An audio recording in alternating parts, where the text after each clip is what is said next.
رسول اللہ صلی اللہ علیہ وآلہ وسلم سے جو دوسرا سوال کیا گیا قیامت کے متعلق کہ اگر آپ کو قیامت کا علم نہیں تو نشانیاں ہی بتا دیجئے.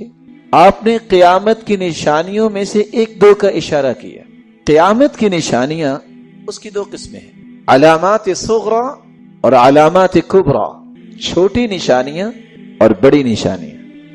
چھوٹی نشانیاں وہ ہیں جو اللہ کے رسول صلی اللہ علیہ وسلم کی بعثت سے لے کر اس وقت تک ان کا سلسلہ جاری رہے گا جب تک قیامت کی 10 بڑی نشانیاں ظاہر ہونا شروع نہیں ہو جائیں. کون سی چھوٹی نشانیاں ہیں؟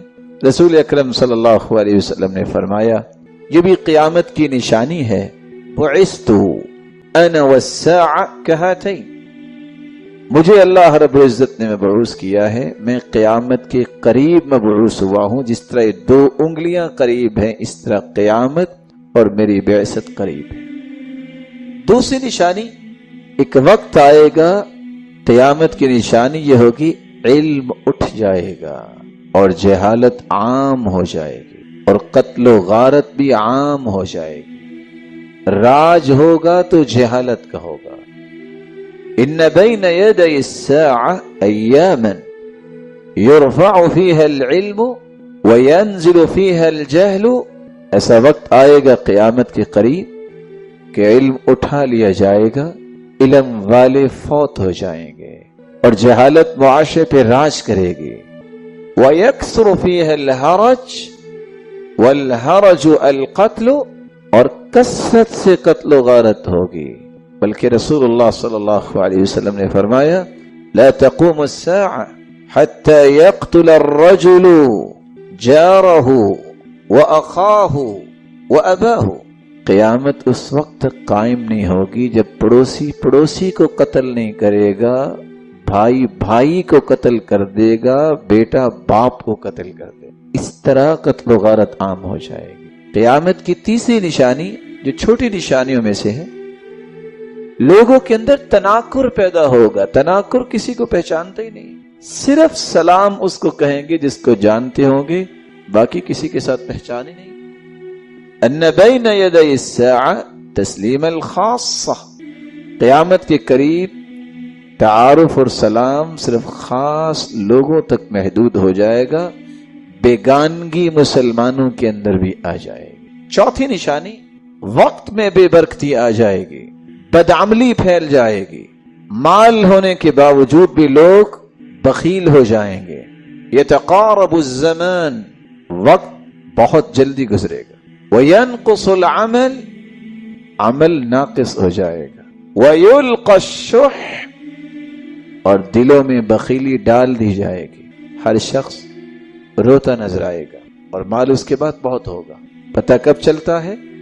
جب ڈکیتی ہوتی ہے. کیا ہوا؟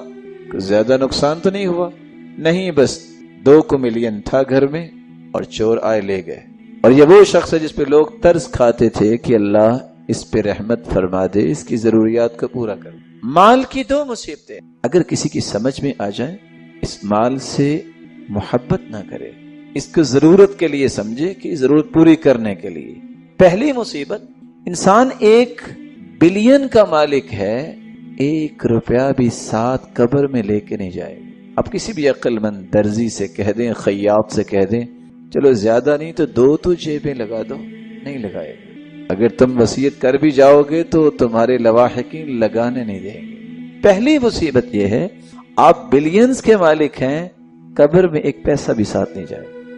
دوسری مصیبت، ساتھ آپ کے 1 پیسہ نہیں گیا، یہ موج یہ مستی لواحقین کے حصے میں آئے گی، لیکن حساب تمہیں دینا پڑے گا. اس سارے پیسے کا حساب تمہیں دینا پڑے گا کہ کہاں سے آیا تھا اور پھر تم نے کہاں خرچ کیا تھا. رسول اکرم صلی اللہ علیہ وسلم نے فرمایا قیامت کی نشانیوں میں سے ایک یہ بھی ہے مال کی فراوانی آ جائے گی. لا تقوم الساعة حتى يكثر فيكم المال فيفيض. جس طرح پانی چلتا ہے مال دنیا کے پاس، اس طرح آئے گا. حتى يهم رب المال من يقبله منه صدقة، لوگ صدقہ لے کے باہر نکلیں گے، کوئی صدقہ لینے والا نہیں ہوگا، سب کے پاس مال ہوگا. رسول اکرم صلی اللہ علیہ وسلم نے فرمایا قیامت کی نشانیوں میں سے ایک نشانی یہ بھی ہے والذی نفس محمد بیدہ لا تقوم الساعة حتى يظهر الفحش والبخل فحاشی اور عریانی معاشرے میں عام ہو جائے گی، یہ قیامت کی نشانی ہے۔ اس وقت تک قیامت نہیں آئے گی جب تک فحاشی اور عریانی کا عروج نہیں ہوگا۔ رسول اکرم صلی اللہ علیہ وسلم نے فرمایا مختلف قسم کا فتنہ انسان کے سامنے آئے گا، بہت سارے فتنوں کا ظہور ہوگا۔ بادروا بالاعمال فتنا كقطع الليل المظلم، نیکیاں کر لو اس سے پہلے کہ فتنے آ جائیں۔ كقطع الليل المظلم، جس طرح رات کی تاریکی بڑھتی اور بڑھتی چلی جاتی ہے، اس طرح فتنے بڑھتے اور بڑھتے ہی جائیں۔ كوقع القطر، اس طرح بارش کے قطرے آسمان سے گرتے ہیں، ان کی تعداد معلوم نہیں کی جا سکتی، اس طرح فتنے بھی اتنے ہوں گے کہ آپ ان کا شمار نہیں کر سکیں۔ بلکہ ایک فتنہ آئے گا، انسان کہے گا ہذہ مہلکتی، میں مارا گیا۔ پھر دوسرا فتنہ آئے گا تو پہلے فتنے کو ویسے بھول جائے گا۔ ینسی تالیہا ماضیہا، یصبح مؤمنا ویمسی کافرا ویمسی مؤمنا ویصبح کافرا، صبح آپ ایک شخص کو ملیں گے مومن ہوگا، شام کو وہ کافر ہو چکا ہوگا، شام کو مومن ہوگا، صبح تک کافر ہو جائے گا۔ کیوں؟ یبیع دینہ بعرض من الدنیا، وہ دنیا کے چند ٹکوں کے بدلے اپنے دین کو بیچ دے۔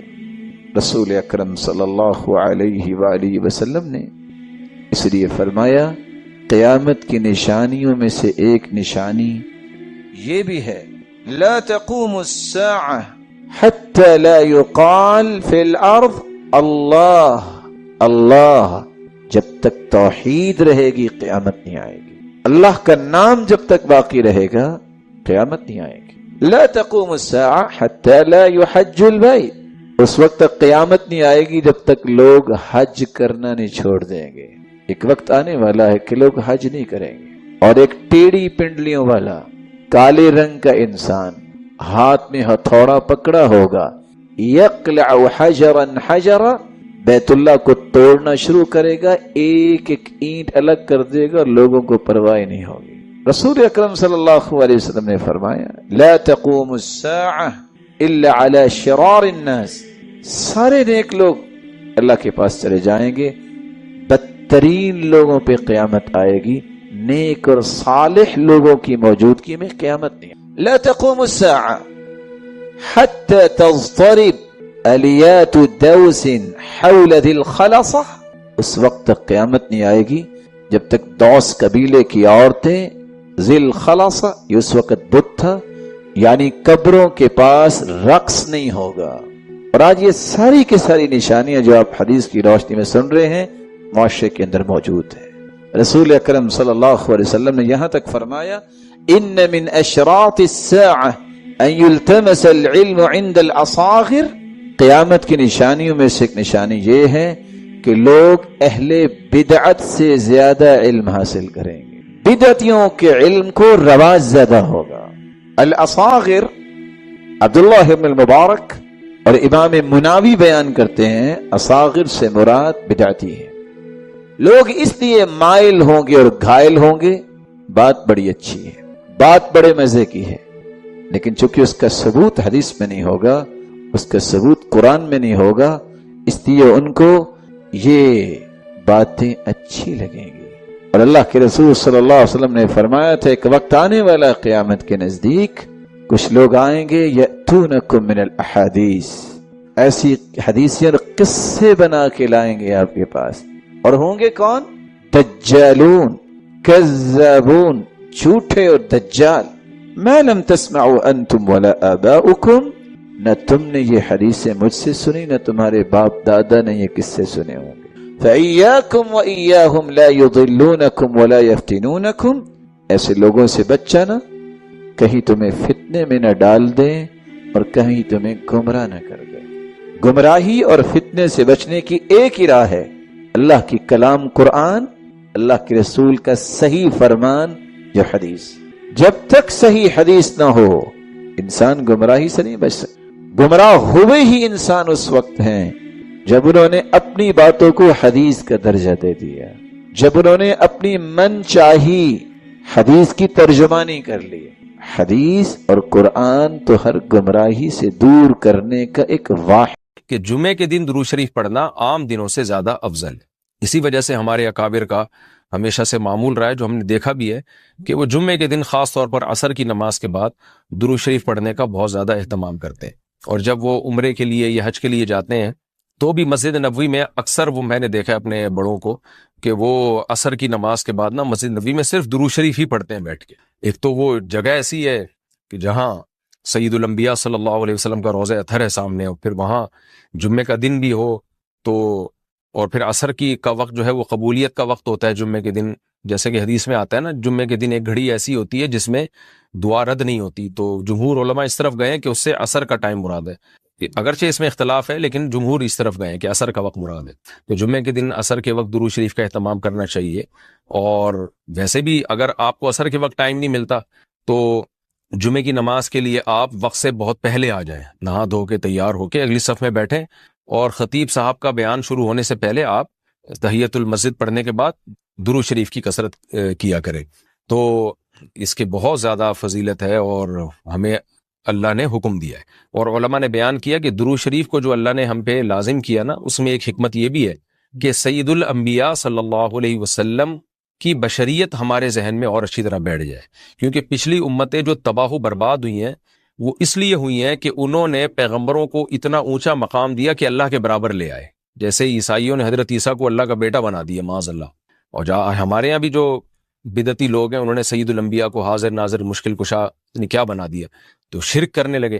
تو درود شریف میں ایک حکمت یہ بھی ہے کہ جب ہم نبی کے لیے دعا کرتے ہیں اللہ تعالیٰ سے کہ اللہ سید الانبیاء پر اپنی خصوصی رحمتیں نازل فرما اور آپ پر سلامتیاں بھیج، تو اس سے ہمیں یہ بھی پتہ چلتا ہے، یہ عقیدہ ہمارے دل میں بیٹھتا ہے کہ محمد صلی اللہ علیہ وسلم بھی اللہ کی رحمت کے محتاج ہے، تبھی تو ہمیں حکم دیا جا رہا ہے کہ ان کے لیے دعا مانگو۔ ہاں یہاں ایک اشکال ہو سکتا تھا اس کا کہ بھئی اچھا اس کا مطلب نبی ہماری دعا کے محتاج ہیں، تو نہ، نبی ہماری دعا کے محتاج نہیں ہے، اللہ کی رحمت کے محتاج ہے۔ ہم دعا نہیں بھی مانگیں گے تو اللہ اپنے حبیب صلی اللہ علیہ وسلم پر رحمت بھیجے گا، لیکن اللہ نے ہمیں حکم یہ دیا تاکہ ہماری نظر میں یہ عقیدہ اور اچھی طرح مضبوط ہو جائے کہ تم بھی پیغمبر کے لیے اللہ سے دعا مانگا کرو۔ اس سے پتہ چلتا ہے پیغمبر تمہاری دعا کے محتاج ہوں یا نہ ہو، لیکن اللہ کی رحمت کے بہرحال محتاج ہیں، اور پیغمبر بھی اس لائق ہیں کہ ان کے لیے دعا مانگی جائے، اور یہ اس سے ان کا مرتبہ کم نہیں ہوتا بلکہ مرتبہ بڑھ جاتا ہے، کیونکہ پیغمبر نے ہمیں یہ سکھایا ہے کہ یا ایھا الناس انتم الفقراء الی اللہ، اے لوگو تم سب کے سب اللہ کے در کے محتاج ہو۔ اور یہ جو میں نے کہا کہ پیغمبر اس لائق ہیں کہ ان کے لیے دعا مانگی جائے، تو اس کا کوئی یہ مطلب نہ لے کہ پیغمبر ہماری دعا کے محتاج ہیں، یہ میں بار بار بتا چکا ہوں، ہماری دعا کے محتاج نہیں ہے، لیکن اللہ تعالیٰ یہ چاہتے ہیں کہ میں پیغمبر پر رحمت بھیجوں لیکن اس میں امتیوں کا حصہ پڑ جائے۔ حضرت مولانا اشرف علی تھانوی رحمہ اللہ نے اس کی ایک مثال دی ہے کہ جیسے کسی بادشاہ کو اپنے شہزادے سے بہت زیادہ محبت ہے، وہ ویسے ہی اس کو گفٹ دینا چاہتا ہے، اور آپ کو پتہ ہے کہ اس نے یہ گفٹ دینا ہے، لیکن آپ جا کے بادشاہ سے سفارش کر دیتے ہو کہ بھئی ان کو یہ گفٹ دے دو۔ اس میں آپ کا مقصد یہ ہوتا ہے کہ بادشاہ نے تو کرنا ہی ہے، تو بادشاہ کے دل میں ہمارا مقام بھی بڑھ جائے گا کہ دیکھو جو کام میں چاہتا ہوں تو یہ بھی مجھ سے وہی چاہتا ہے، اور اس سے نبی صلی اللہ علیہ وسلم سے بھی آپ کا تعلق بڑھ جائے گا، اور یعنی جو شہزادہ ہے نا اس سے بھی تعلق بڑھ جائے گا آپ کا۔ تو جب ہم اللہ سے دعا مانگتے ہیں نبی کے لیے تو ہمارا اللہ کا ریلیشن بھی بڑھتا ہے، اس سے اللہ خوش ہوتا ہے کہ دیکھو میرے حبیب کے لیے یہ بھی مجھ سے کہہ رہے ہیں رحمت بھیجنے کا، اور سید الانبیاء سے بھی ہمارا تعلق بڑھ جائے گا۔ قیامت کے دن یہ چیز سفارش میں معاون اور مددگار ہو سکتی ہے۔ ان الذین یؤذون اللہ ورسولہ، بے شک وہ لوگ جو اللہ اس کے رسول کو تکلیف پہنچاتے ہیں، اللہ کو تو ظاہر ہے کوئی تکلیف نہیں پہنچا سکتا، یہاں بھی مجازاً اس کو تکلیف سے تعبیر کیا، اللہ کے حکام کی نافرمانی، اور یعنی اللہ نے اپنے رسول کی تکلیف کو اپنی تکلیف قرار دیا ہے۔ لعنہم اللہ فی الدنیا والآخرہ، ان پر دنیا اور آخرت میں لعنت ہوتی ہے، کیونکہ منافقین یہی کام کر رہے تھے نا، میں نے بتایا کہ سورت کا حاصل یہی ہے، اس میں اہم مضمون یہی بیان ہوا ہے۔ وَأَعَدَّ لَهُمْ عَذَابًا مُهِينًا، اور اللہ نے ان کے لیے ذلت والا عذاب تیار کر کے رکھا ہے۔ وَالَّذِينَ يُؤْذُونَ الْمُؤْمِنِينَ وَالْمُؤْمِنَاتِ، اور وہ لوگ جو مومنین اور مومنات کو تکلیف دیتے ہیں، عام مسلمانوں کو تکلیف دیتے ہیں، بغیر مکتسبوا، بغیر اس کے کہ جو انہوں نے کمایا، یعنی ایسے کاموں کو ان کی طرف منسوب کر کے تکلیف دیتے ہیں جو کام انہوں نے کیے نہیں ہیں، پروپیگنڈا کرتے ہیں، بدگمانیاں پھیلاتے ہیں، تو فقد احتملوا بہتانا، تو تحقیق ان لوگوں نے بہت بڑا بہتان اٹھا لیا. بہتان کہتے ہی بہت بڑے جھوٹ کو ہے. وہ اثم مبینہ، اور کھلا گناہ. کیونکہ تکلیف کا ایک ذریعہ یہ بھی ہے کہ کوئی بھی اچھا کام کر رہے ہو، آپ اس کی نیت میں شک کرنا شروع کر دو، تو حالانکہ وہ بری نیت نہیں تھی اس کی، اس میں منفی پہلو تلاش کرنا شروع کر دو. مجھے کسی نے کل کہا کہ بھئی ایک صاحب ہیں جو دین کی تبلیغ کر رہے ہیں اور یوں بائکوں پہ بیٹھ کے شو مار رہے ہیں. میں نے کہا بھائی یہ ضروری نہیں کہ شو مار رہے ہو، وہ نوجوان طبقے کو اپنے قریب کرنے کے لیے ہو سکتا ہے یہ کر رہے ہو، کہ نوجوان طبقہ اسی طرح سے بائکوں کے ذریعے قریب آ جائے گا. تو دل کی حالت تو کسی نے نہیں دیکھی نا، تو ہم فوراً کسی کے عمل کو نیگیٹو کیوں لے کے چلے جاتے ہیں. تو اس میں بہت احتیاط کی ضرورت ہوتی ہے کہ آپ نے کسی کی طرف وہ عمل منسوب کر دیا جو وہ کر نہیں رہا. آپ نے کہہ دیا کہ یہ شو مار رہا ہے، حالانکہ وہ نہیں شو مار رہا. آپ نے کہہ دیا وہ دکھلاوا کر رہا ہے، حالانکہ اس کی نیت دکھلاوا کی نہیں ہے. تو ہماری سوسائٹی میں یہ بہت ہے. تو اللہ نے اس پہ بھی پابندی لگائی کہ جو کسی بھی طرح سے ایمان والے مرد اور عورتوں کو تکلیف دیتے ہیں تو بہت بڑے گناہ کے وہ مرتکب ہوتے ہیں. آج تھوڑا سا میں جمعے کی نماز کے بعد تھوڑی دیر بیٹھ جاؤں گا، تو سوال و جواب جو حضرات کرنا چاہیں، جو جانا چاہیں ان کو چھٹی ہوگی. گن پوائنٹ پہ کوئی نہیں بیٹھے گا انشاءاللہ. لوگ کہتے ہیں مولوی لوگ یرغمال بنا کے رکھتے ہیں، تو جس نے جانا ہے شوق جائیں گے تو زیادہ خوشی ہوگی، کیونکہ ہم جلدی فارغ ہو جائیں گے. ٹھیک ہے. لوگ یہ سمجھتے ہیں کہ مولوی لوگوں کو نا اپنے گرد حلقہ لگا کے بٹھانے میں مزہ آتا ہے. تو میری طبیعت لوگوں کو معلوم ہے کہ مجھے پبلک میں مزہ الحمدللہ نہیں آتا. مجھے پبلک سے الرجی ہوتی ہے. ابھی جب ہم پکنک پہ گئے تھے تو اس میں نے لوگوں سے کہا تھا کہ پہلے سے ان جو مجھے لے کر گئے ان کو میں نے کہا پبلک کو پتہ نہ چلے، کیونکہ میں نہیں زیادہ بندے برداشت کر سکتا. 2-4 آدمی اخپل انڈی والان ٹائپ کے لوگ ہوں تو چلے گا، زیادہ مجمع نہیں ہوتا. تو تھوڑا سا مجھے مجمع سے نہیں وہ ہوتا. تو اس لیے آپ حضرات جو ہیں کیا نام ہے، جو بیٹھنا چاہیں اچھی بات ہے بیٹھ جائیں، جو جانا چاہیں وہ دعا مانگ کے اخپل طریقے سے دعا مانگ کے جا سکتے ہیں. تو یہ تھوڑا سا ہم نماز کے بعد بیٹھ جائیں گے. باقی یہ مسجد کی انتظامیہ کو شکایت ہے، وہ یہ شکایت ہے کہ جب میں یہاں جمعے میں نہیں ہوتا، سفر پہ ہوتا ہوں، تو لوگ آتے ہیں پوچھتے ہیں مفتی صاحب ہیں؟ تو ٹھیک ہے، نہیں ہے، بائک اسٹارٹ کی پتلی گلی سے نکل لیے. تو مفتی صاحب نہیں بھی ہوتے تو جو بندہ ہوتا ہے نا یہاں ممبر پہ، وہ بھی مسلمان ہی ہوتا ہے جو بیان کے لیے. ٹھیک ہے، کوشش کرتے ہیں وہ بھی عالم ہو، تو اس کو بھی سن لے میں کوئی حرج ہے؟ کیا خیال ہے بھائی؟ نہیں ہے تو سن لیں. ہم کوشش تو یہی کرتے ہیں کہ کوئی یہاں تمیز ہی کے لوگ آئیں، ٹھیک ہے نا، علماء ہی آئیں، تو سننے میں کوئی حرج میرا خیال ہے نہیں ہے. تو ایسے بائک اسٹارٹ ہوں کر کے ایک دم بھگا دینا، وہ چڑھاتے ہوئے جا رہے ہوتے ہیں کہ ہم نہیں آ رہے، جاؤ. ٹھیک ہے، تو یہ اچھا نہیں ہے. بیٹھ جائیں، نماز پڑھ لیں اچھے بچوں کی طرح، ٹھیک ہے نا. تو اس کا خیال کیا کریں. تو باقی جو میرے بیرون ملک کچھ اسفار ہیں تو وہ ان کا شیڈول جب وہ ترتیب انشاءاللہ بیانات کی، تاکہ ان ملکوں میں جو لوگ رہتے ہیں وہ استفادہ کر سکیں. یا عرب ملکوں میں تو بڑی مصیبت یہ ہے کہ وہاں تو اعلان ہو ہی نہیں سکتا بیان کا، اور نہ وہاں مجمع لگانے کی اجازت ہے. تو وہ بڑی ٹینشن کی بات ہے. اس لیے وہاں جا کے بھی آدمی کچھ نہیں کر پاتا، بس عمرہ کیا اور پتلی گلی سے نکل لیے. تو باقی کہیں جانا ہو تو وہ ایک الگ بات ہے. تو ہمارے ملک میں بھی کوشش ہو رہی ہے کہ علماء کو کیا کیا جائے، محدود. تو میں بار بار حکومت سے اپیل کرتا ہوں کہ علماء کی زبانوں کو بند نہ کریں، لیکن 2 شرطیں لگا دیں. ایک یہ کہ ممبر پہ بیٹھنے کی صرف اسی کو اجازت ہوگی جو باقاعدہ کسی دینی ادارے سے اس نے پراپر طریقے سے علم حاصل کیا ہوگا اور کسی سے ٹریننگ لی ہوگی، تربیت لی ہوگی. ہر کوئی اٹھ کے بیٹھ کر دکان کھولنا شروع کر دے، اس پہ پابندی ہونی چاہیے. اس سے فرقواریت پھیلتی ہے.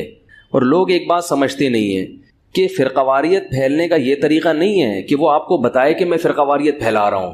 کیونکہ لوگ مجھے کہتے ہیں کہ فلاں شخص تو کہتا ہے کہ میں فرقواریت کے خلاف ہوں. تو یہ تو ہر آدمی بولے گا.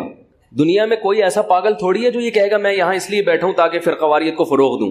لیبل سب لوگ اچھا ہی لگاتے ہیں. ہیروئن کی پڑیا بھی جب بکتی ہے نا یورپ میں، تو اس پہ لیبل یہ لگا ہوتا ہے کہ ڈپریشن کی گولی، ٹھیک ہے نا، یہ ڈپریشن دور کرنے کا پاؤڈر. تو لیبل تو سب اچھا ہی لگائیں گے، کوئی بھی برا لیبل لگا کے چیز نہیں بیچے گا.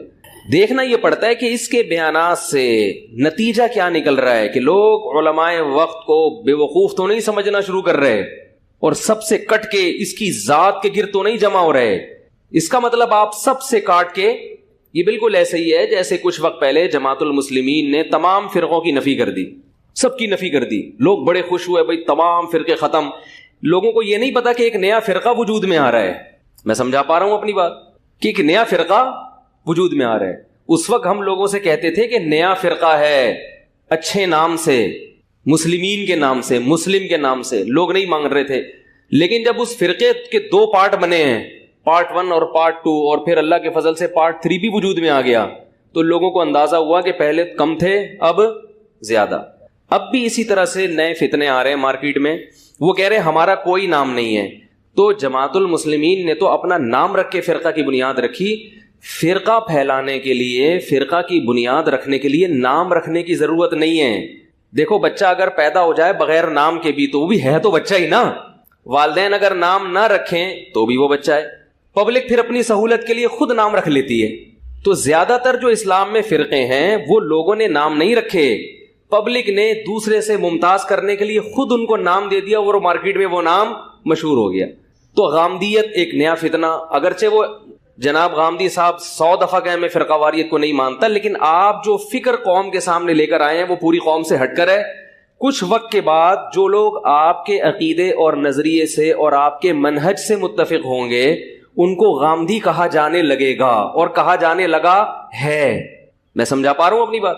تو حکومت کی ذمہ داری ہے کہ اس قسم کے کوئی بھی تحریک, تنظیم یا فکر جو آپ کو پوری امت سے بغاوت پر اکسا رہی ہے, اس کو فرقہ واریت کہتے ہیں. اس پر میرا ایک مستقل بیان ہے, 8-9 سال پہلے بیان ہوا تھا. اس میں میں نے بہت ڈیٹیل میں بیان کیا تھا کہ فرقہ واریت کی لعنت ہے کیا اور اس کا سدباب کیسے ہو. آڈیو بیان ہے, وہ ضرور سنیے گا, نیٹ پر موجود ہے, کئی سال پہلے. اس کا نام یاد رہے گا, فرقہ واریت کی لعنت اور اس کا سدباب. فرقہ واریت کہتے کس کو ہیں, ڈیفینیشن کیا ہے, اور اس کو ختم کیسے کرنا ممکن ہے. میں سمجھا پا رہا ہوں اپنی بات؟ ختم کیسے کرنا, وہ ضرور سنیے گا وہ بیان. تو اس طرح سے تو یعنی گورنمنٹ یہ کام کرے پہلا تو, اور دوسرا کام کیا کرے کہ کوئی باقاعدہ یعنی کس ادارے سے آپ فارغ ہیں, بلکہ حکومت کی یہ ذمہ داری ہے کہ چند بڑے بڑے اداروں کو, چاہے وہ کسی بھی مسلک کے ہوں, دیکھیں مسلک ہر دور میں رہے ہیں. جیسے آپ کسی غیر مسلم کو زبردستی مجبور نہیں کر سکتے کہ وہ مسلمان ہو, ایسے ہی مسلمانوں میں جو مختلف مسلک ہیں ان میں ایک مسلک کو آپ گن پوائنٹ پہ دوسرا مسلک قبول کرنے پر مجبور نہیں کر سکتے. عوام کو ہمیشہ آزاد چھوڑا جاتا ہے, بھائی یہ بھی ہیں, یہ بھی ہیں, یہ بھی ہیں, یہ بھی ہیں. آپ کس فقہ کو فالو کرتے ہو, آپ کس مسلک کو فالو کرتے ہو, آپ کو کون اسلام کے زیادہ قریب رکھتا ہے تو آپ اس کو فالو کرو. کیونکہ دلائل کی دنیا تو, دلائل تو کھلے ہوئے ہیں, سب بات کر رہے ہیں. اور تو آپ جب سنیں گے موٹی موٹی بنیادی باتیں تو آپ کو خود اندازہ ہو جائے گا کہ کون صحیح ہے اور کون غلط. میں جو کہتا ہوں نا کہ ہر ایک کی مت سنو, ممکن ہے آپ کہیں کہ میں تو کہتا ہوں کہ ہر ایک کی مت سنو. میں یہ کہتا ہوں کہ جب آپ کو تحقیق کے بعد کسی ایک پر اعتماد ہو گیا, کسی ایک پر اعتماد ہو گیا تو پھر جو باؤنڈری آپ نے اسلام پر آپ کو اعتماد ہو گیا نا تحقیق کے بعد, تو پھر جو اسلام نے باؤنڈری کھینچی ہے تحقیق کے نام پہ, اس باؤنڈری سے باہر جانے کی آپ کو اجازت نہیں ہے. میں سمجھا پا رہا ہوں اپنی بات؟ کیونکہ اسلام نے باؤنڈری کیا کھینچی ہے, اجماع امت کے خلاف کوئی بات قبول نہیں ہوگی. اتوار کو میرا اس ٹاپک پر بیان ہوا تو بہت سے لوگوں نے کہا اس میں قرآن و حدیث کی تو مفتی صاحب نے کوئی بات ہی نہیں کی ہے, جو میں دلیل دے رہا ہوں. بھائی اجماع امت یہ قرآن و حدیث ہی ہے. کوئی بھی ایسا شخص جو اجماع امت کے خلاف آپ کو لے کر جا رہا ہے وہ کبھی بھی برحق نہیں ہو سکتا. اس کی میں نے مثال دی تھی, جیسے قادیانی کو آپ نہیں سن سکتے کیونکہ ختم نبوت کا عقیدہ یہ امت کا, بولے نا بھائی, اجماعی عقیدہ ہے, اس سے آپ باہر نہیں جا سکتے. یہ قرآن حدیث ہی تو کہہ رہا ہوں کیونکہ اجماع کی حجیت قرآن سے ثابت ہے. عجیب بات ہے, قرآن کا برحق ہونا اجماع سے ثابت اور اجماع کا برحق ہونا قرآن سے ثابت. یہ دونوں ایک دوسرے کے لیے کیا ہیں, لازم اور ملزوم ہیں. حدیث سے بھی ثابت ہے, نبی صلی اللہ علیہ وسلم نے ارشاد فرمایا لا تجتمع امتی علی ضلالہ, میری امت گمراہی پہ جمع نہیں ہو سکتی. اب صدیوں سے امت کا متفق عقیدہ ہے کہ نبی آخری نبی ہیں, تو اگر ہم اس کو غلط مان لیں اور مرزا غلام احمد کو نبی مان لیں تو یہ پوری امت کیا قرار پائے گی, بولو نا, غلط.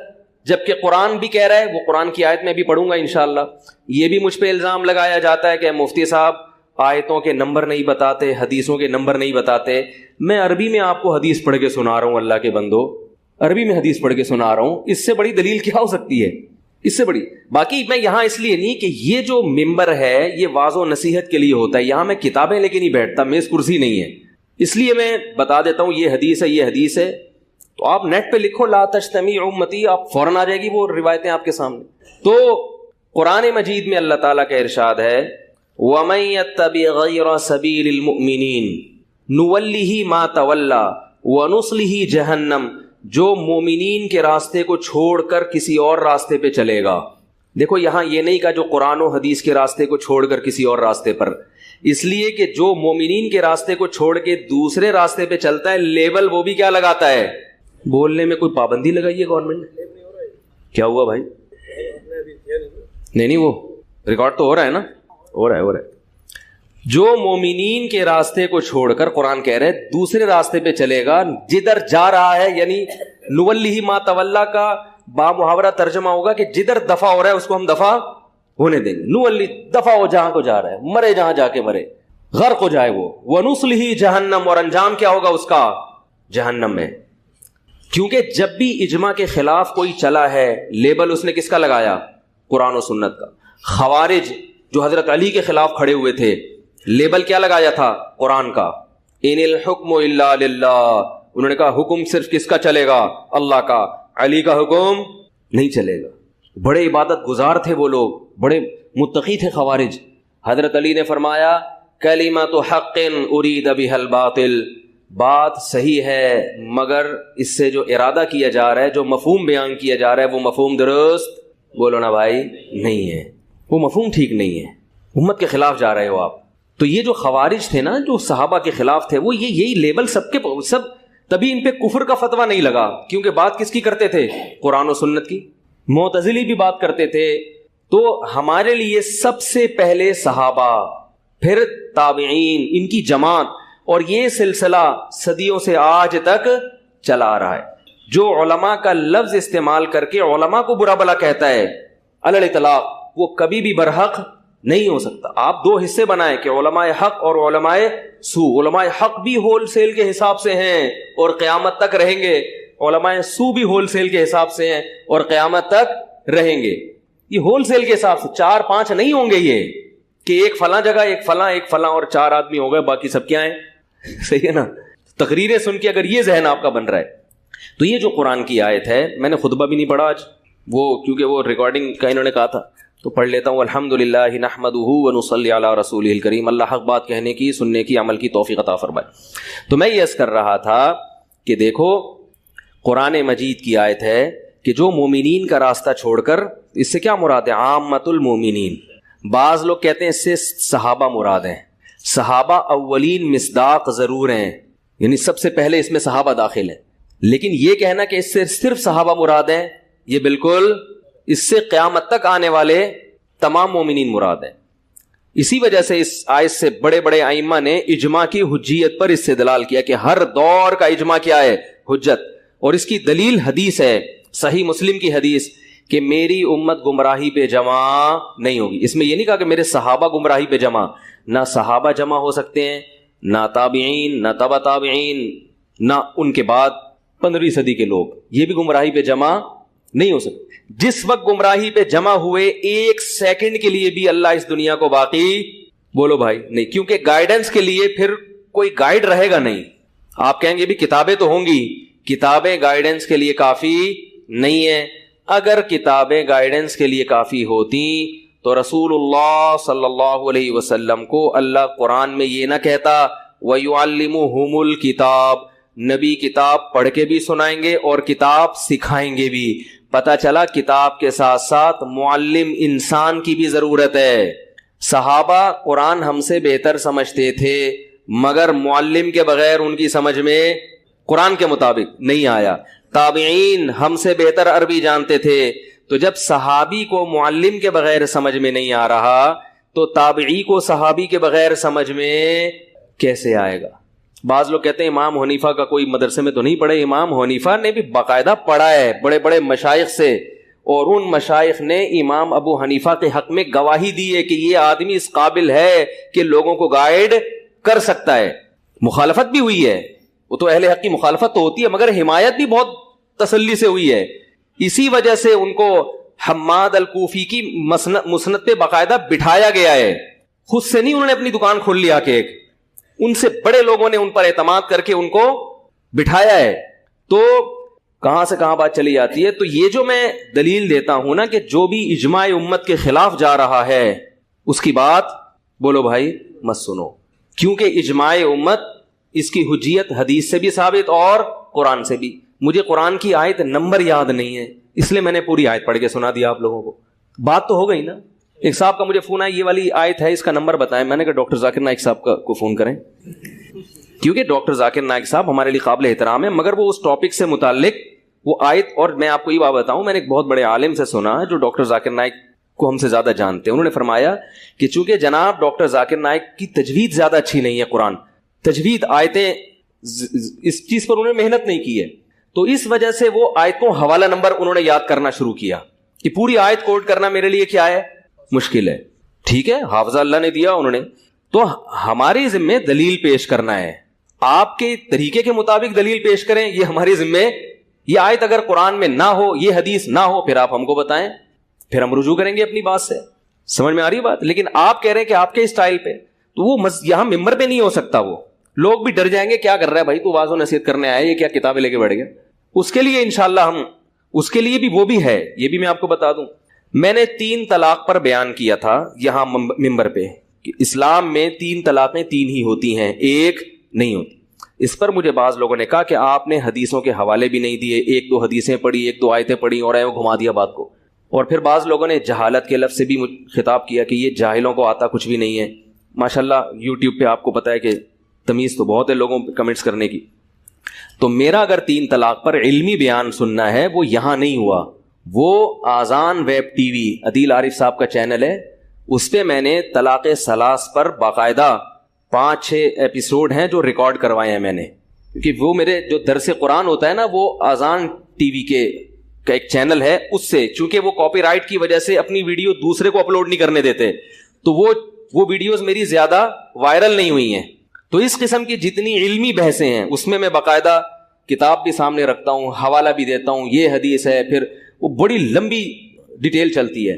تو اگر آپ لوگوں نے طلاق ثلاث کا مسئلہ یا اس طرح کے جو علمی مسائل ہیں وہ سرچ کرنے ہیں تو azanwebtv.com پہ جائیں, آگے /مفتی طارق مسعود لکھیں تو میری تمام ویڈیوز اس قسم کی آ جائیں گی. ان ویڈیوز میں ٹو دا پوائنٹ بات ہوتی ہے, میں سمجھا پا رہا ہوں اپنی بات, ٹو دا پوائنٹ بات. اس میں طلاق ثلاث کا مسئلہ ہے تو دوسرا کوئی مسئلہ نہیں چھوڑوں گا, اور اس میں وہ پھر 2-3 گھنٹے کی ہیں, یعنی وہ ملا کے جو ہے نا اس کی دورانیہ بہت زیادہ بڑھ جاتا ہے. وہ آپ پوری سنیں تو آپ کے 14 طبق انشاءاللہ روشن ہو جائیں گے, اور آپ کو پتہ چلے گا کہ طلاق ثلاث میں ائمہ اربعہ کے دلائل بے انتہا مضبوط ہیں. 3 طلاق کو ایک کہنا یہ اجماع امت کے خلاف ہے, کسی ایک صحابی کسی ایک تابعی سے بھی ثابت نہیں ہے. جو روایتیں پیش کی جاتی ہیں کہ بھئی فلاں سے ثابت, ان روایتوں کا بھی ہم نے تجزیہ کیا ہے کہ اس میں کس طرح سے مغالطہ ہوا ہے, کس طرح سے گڑبڑ ہوئی ہے.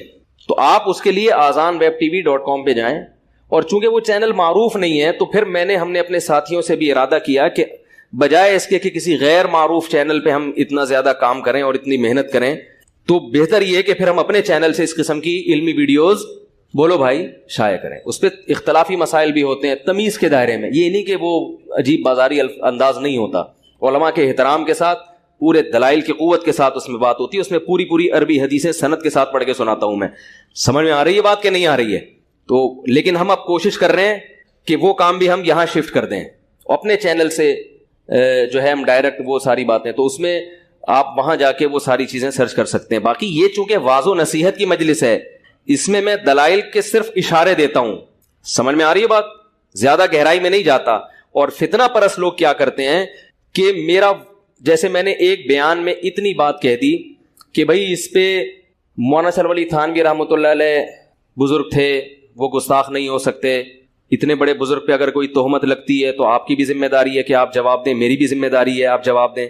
یہ کلپ اٹھا کے چلا دیا کہ دیکھو ان کے پاس جواب ہی نہیں ہے. جس کلپ میں نے تفصیل سے دلائل دی ہیں وہ مارکیٹ سے شارٹ ہے. یہ ہو رہا ہے ٹھیک ہے.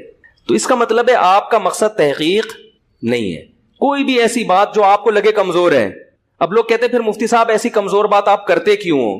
بھائی واعظ و نصیحت کی مجلس ہے، ہر طرح کی بات ہوگی اور بعض دفعہ غلط بات بھی ہو جاتی ہے، اس سے میں رجوع کرتا ہوں. ابھی میں نے کچھ دن پہلے ایک صفائی پر بیان کیا کہ دانتوں کی صفائی کی اسلام میں اہمیت. اس میں مجھے ایسا یاد پڑتا تھا کیونکہ بہت پہلے میں نے روایت پڑھی تھی کہ کلیجی کھانا نبی کو پسند نہیں تھا. اس پہ بہت سے احباب نے حدیثیں بھیجی جن میں تھا کہ نبی صلی اللہ علیہ وسلم نے کلیجی کھائی ہے. ٹھیک ہے، میں رجوع کرتا ہوں اس سے. بھائی میرا کیونکہ بہت عرصہ گزر حدیث کیے ہوئے اس وقت، اور یہ میرا ٹاپک بھی نہیں تھا، ٹاپک کوئی اور تھا. ضمناً ایک بات درمیان میں آ گئی تھی کلیجی کی، تو وہ ثابت ہے نبی صلی اللہ علیہ وسلم سے کلیجی کھانا. لیکن اس سے میرے اصل موضوع پہ کوئی فرق. اصل موضوع یہ تھا کہ نبی نے 24 گھنٹے دانت صاف رکھے ہیں. صبح اٹھنا اور رات کو برش کر کے سونا اچھے بچوں کا تو کام ہو سکتا ہے، اچھے مسلمان کا کام یہ ہے کہ 24 گھنٹے دانت کو کیا رکھے؟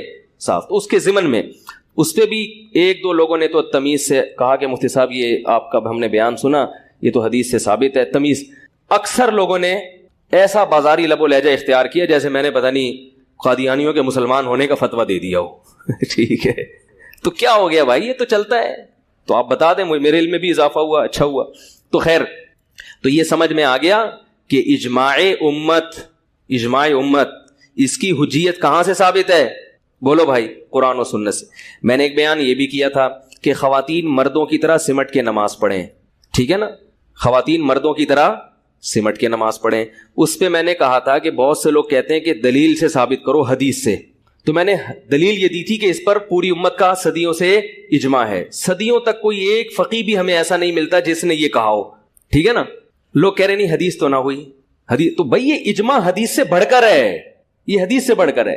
بعض لوگوں نے پھر میں نے یہ بھی سوال کیا کہ اگر ہر مسئلے پر آپ کو حدیث ہی چاہیے تو پھر آپ ہمارے سامنے حدیث پیش کریں کہ خواتین صفا اور مروہ کے درمیان چلنے پر کوئی حدیث پیش کریں. حدیث میں تو دوڑنا آتا ہے. جیسے نبی نے یہ فرمایا صلو کما رأیتمونی اصلی، جیسے میں نماز پڑھتا ہوں ایسے پڑھو. تو ایسے ہی حدیث میں یہ بھی تو آتا ہے کہ مناسک حج مجھ سے سیکھو، یعنی جیسے میں کر رہا ہوں ایسے کرو. تو نبی نے تو رمل کیا ہے 3 چکروں میں، سینہ اکڑا کے آپ نے 3 چکروں میں طواف کیا ہے. آپ صلی اللہ علیہ وسلم نے زور سے لبیک کہا ہے. آپ صلی اللہ علیہ وسلم نے صفا مروہ کی صحیح پر دوڑ لگائی ہے. 3 حدیثیں ہمارے پاس ملتی ہیں، لیکن اس کے باوجود پوری امت کا اجماع ہے کہ عورتیں لبیک آہستہ کہیں گی، عورتیں رمل نہیں کریں گی، عورتیں صفا و مروہ میں دوڑیں گی نہیں. دلیل کیا ہے؟ حج ایک عبادت ہے، عبادت میں عورت کی حیا کا عنصر جھلکنا چاہیے. اس کے علاوہ کوئی دلیل نہیں ہے. اس دلیل کی بیس پر پوری امت جمع ہو گئی صدیوں سے. امام ابو حنیفہ، امام شافعی، امام مالک، امام احمد بن حنبل، تمام امت کے فقہا صلحاء کا یہی فتویٰ چلا آ رہا ہے صدیوں سے. حتیٰ کہ اگر آپ 200-250 سال پہلے اہل حدیث کے